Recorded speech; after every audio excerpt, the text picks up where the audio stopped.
Anderson here from KettlebellFatLossTraining.com.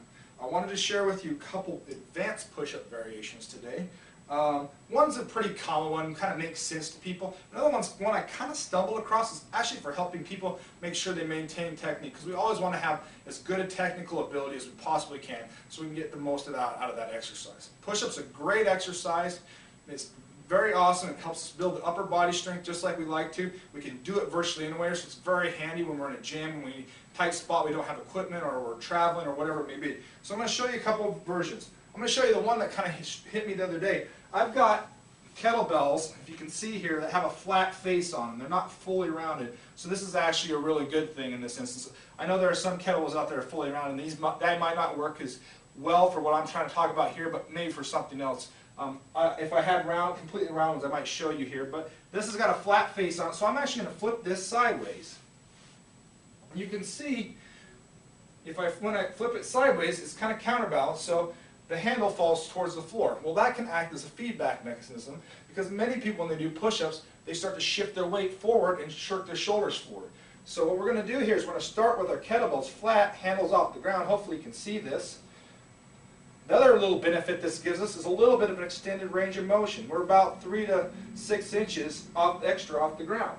So here, if I start to do a push-up and I start to get my weight here, you can see the kettlebell having to pull down. And you can see I'm in not a great position here. I got weight towards my shoulder. I've kind of got my traps kind of shrugged up towards my head. So if I keep in good position, I can come down and back up. Nice and solid, keeping my trunk tight. If I start to get too forward and I shift my weight forward, my kettlebells are going to give me an instant feedback there. So it's a pretty simple and easy way if you're having some trouble with your technique. So maybe you notice yourself getting fatigued, you're trying to do some really high repetition push-up work, and you notice your technique kind of failing at it in, you're not quite sure what's going on.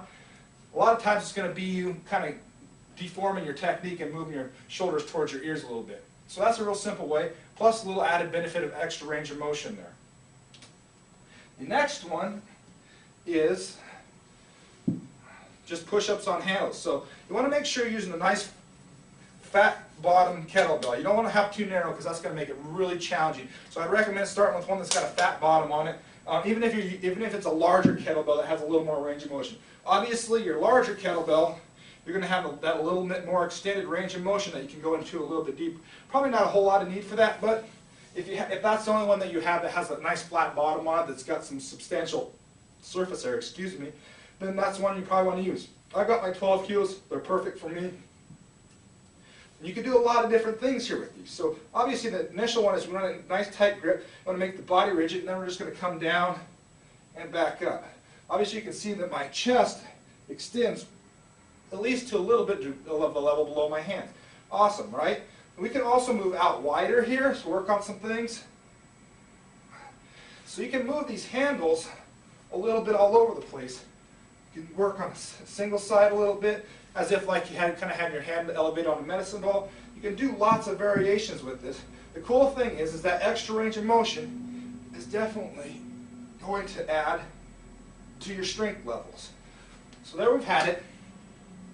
We've got the setup where you can tip the kettlebells back, and they can use it as an indicator with the added range of motion. And then we can tip the kettlebells up vertical and add a little bit of extra range of motion, a little bit of instability. Remember, start with something a little more stable first, and then if you want to challenge yourself, that's fine, move to something narrower bottom. Start with something nice and stable first, especially when you're going to the higher level here. Nice firm grip, nice solid trunk, just with all other push-up technique. Squeeze your butt a little bit, lower yourself down, nice steady place. Try to get your upper and lower arms bent to at least a 90-degree angle.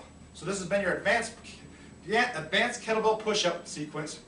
Troy Anderson, KettlebellFatLossTraining.com.